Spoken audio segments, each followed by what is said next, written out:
kumusta naman ang summer dito sa Japan? Kumusta naman kung gaano kainit dito sa Japan? Ayan, papakita natin dito kung ano mga pinaggagawa natin itong summer vacation at ano yung ma-expect ninyo kung kayo magbabakasyon dito ngayong summer. Syempre hindi mawawala dyan yung aming annual na pagpunta sa Kawa. Bago kami pumunta sa Matsuri, nagkawa muna kami. So yung Kawa, medyo maraming Kawa dito. Pag sinabi mong Kawa, yung river dito sa Japan, and yung Kawa dito sa Gifu Prefecture, Gifu Prefecture, and maraming Kawa dito, lalo na sa area namin dito sa Gifu. Although hindi ko pa naranasan yung ibang Kawa sa ibang prefecture, no? Pero ayan, so papakita natin dito na nag-set up tayo ng tent. Maaga pa lang umalis na tayo papunta dun sa river na pag-i-stayhan namin, and talagang pinlano natin yan kasi pati yung ating mga friends sa Nagoya kasama din naming nagbabad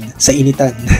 Although hindi ako talaga nag-swimming ng sobrang terik yung araw, enjoy na enjoy yung aking family and friends dun sa pag-i-stay namin doon sa Kawa. Ang maganda doon sa area na yon, hindi ganun kadami yung tao, na hindi masyadong dinadayo yung area na yun. At yung tubig guys is talagang sobrang linaw ng tubig doon sa Kawa, doon sa river, kasi kitang-kita mo yung paa mo at yung mga isda na umiikot-ikot dun sa paa mo. And masayang-masaya yung mga bata. Ang dami namin mga batang dala. And nagdala din kami ng mga tent para dun kami sumilong habang terik yung araw dahil napakainit. Hindi ako fan ng Kawa, pero syempre kailangan natin ma-experience yan habang summer dahil malapit na naman mag-winter. And ayan, nag-set up tayo ng tent. Medyo yung mga tent na yan, hindi naman na bago yan. Ang maganda dito sa Japan, meron silang mga establishments or like yung Don Quixote. Meron silang section talaga ng pang mga outing. Makakabili ka ng mga tent. Kahit sa second hand shop, makakabili ka ng mga murang tent, murang mga equipment para sa outing, like kung gusto mo mag-grill. Ayan, nag-set up tayo ng mga panluto outside, yung outdoor. Kung pwede kang mag-grill, pwede kang mag-ihaw. Ayan, nag-set up tayo, bumili tayo ng mga cooler para ma-experience talaga natin yung doon ka matutulog. Although hindi kami nag-overnight doon, mula siguro nagstay kami doon mula umaga mga 6 AM hanggang mga 5 PM na. So hindi naman siya overnight. Siguro mas maganda kung nag-overnight kami doon, pero parang yun nga, hindi tayo fan yan. Hindi tayo komportable, baka masyadong mainit. Actually sobrang init nung pagkakatayo namin ng tent. Medyo hindi yung flow nung hangin, hindi pumapasok doon sa tent, kaya napakainit. Although masaya kasi kung makikita nyo, sobrang dami ng may mga pagkain din kaming dala, nag-ihaw, tapos may mga inumin, and pinakamaganda syempre yung pagligo doon sa Kawa. Malinis yung tubig, wala masyadong tao, and meron silang area doon sa medyo bandang malayo nga lang, kailangan mo pang tumawid para doon ka magtatatalon.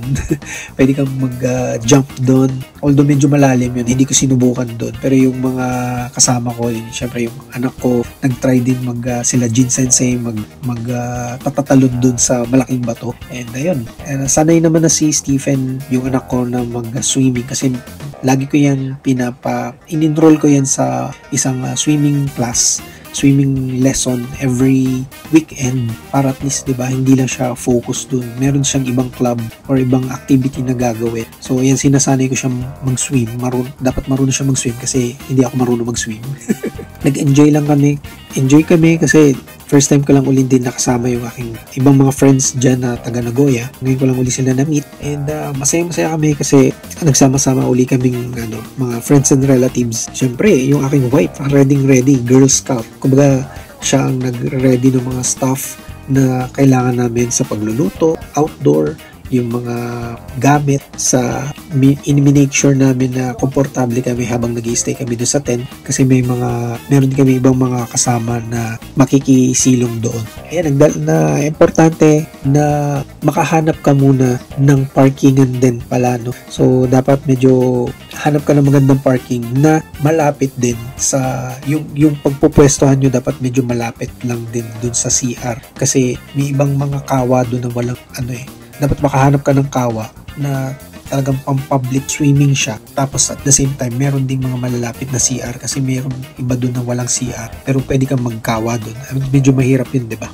Paano kung ihi ka na or kailangan mong mag-toilet? So, yun yung mga kailangan mong consider. Enjoy naman yung mga bata dahil ang daming mga pictures, videos ng mga batang nag-e-enjoy and yung mga child by heart. Ayan, nag-ano rin kami. Nag-swim din kami kahit papano.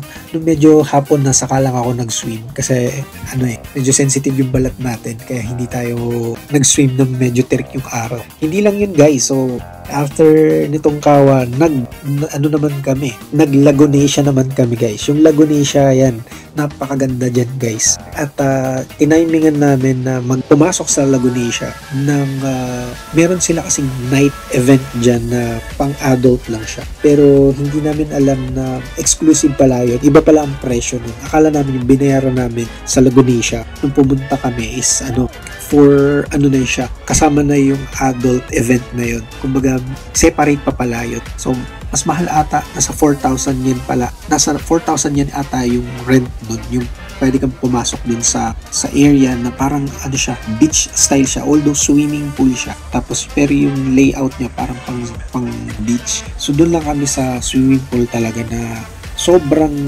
ganda din naman. And paggabi hanggang 9:30 pwede kang maglublob doon. And napakadami guys, napakadaming mga sexy at mga magagandang mga katawan doon.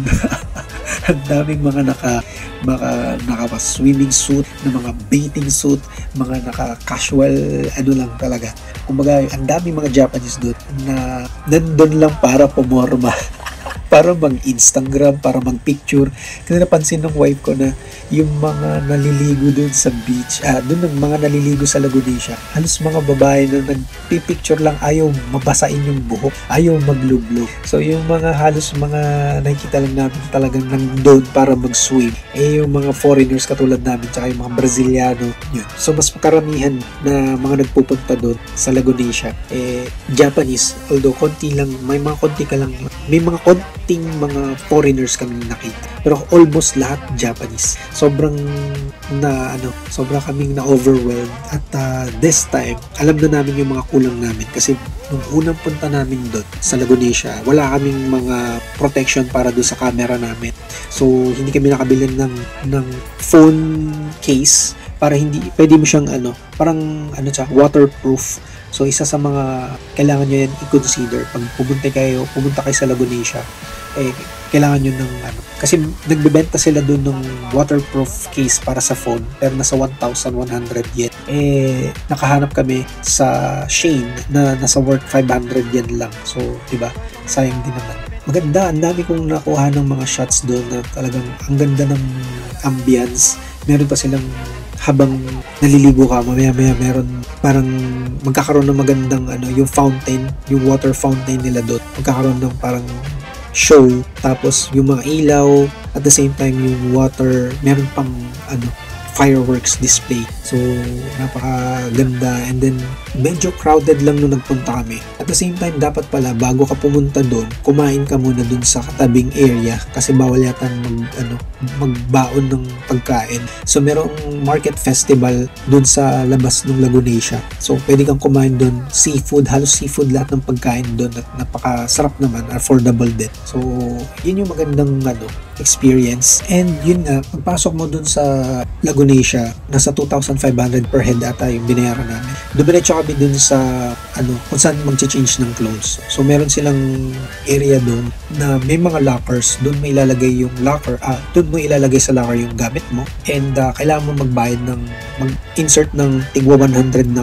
coins. 500 coins siya, pero pag tapos ka nang gumamit dun sa locker, babalik naman sa'yo yung 100. So parang 400 yen lang talaga siya. And then dun ka may area sila dun para magpalit ka ng kailangan talaga ang isuot mo yung pang swimming para at least, diba? Kasi may mga area doon na hindi ka pwedeng pumasok kung hindi ka nakapang swim. Kailangan talaga outfit, ready ka mag-swim.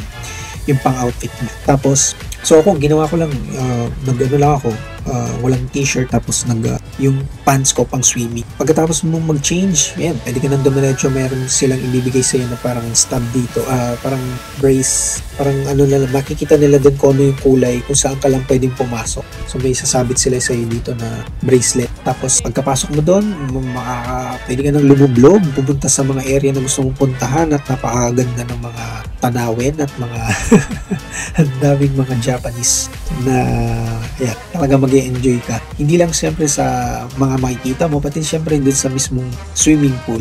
No, meron silang river doon na pwede kang umikot-ikot doon, at river flowing.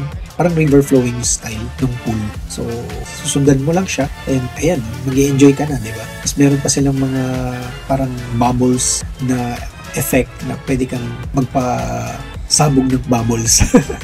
Although hindi ko yun sinubukan.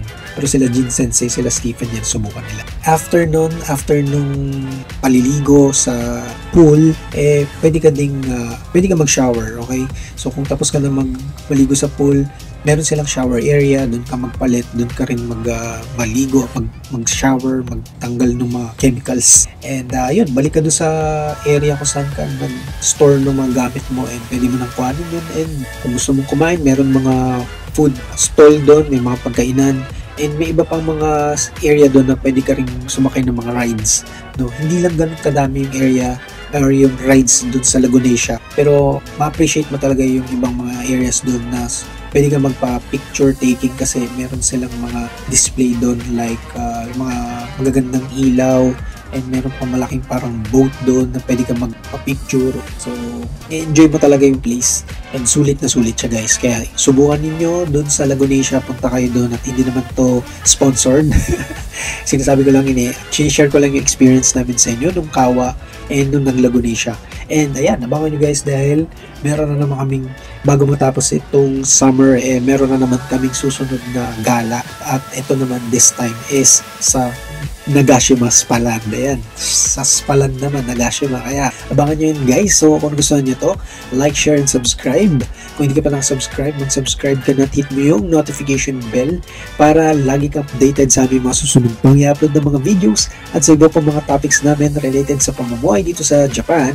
Puntahan nyo aming YouTube homepage, i-click nyo yung playlist dahil marami kaming playlist dito na makakatulong sa inyong pamumuhay dito sa Japan. Thank you so much again for watching. This is Alan, and I will see you in our next video. Huwag niyong kalimutan yung check mga videos na lalabas ngayon dito sa screen. Bye!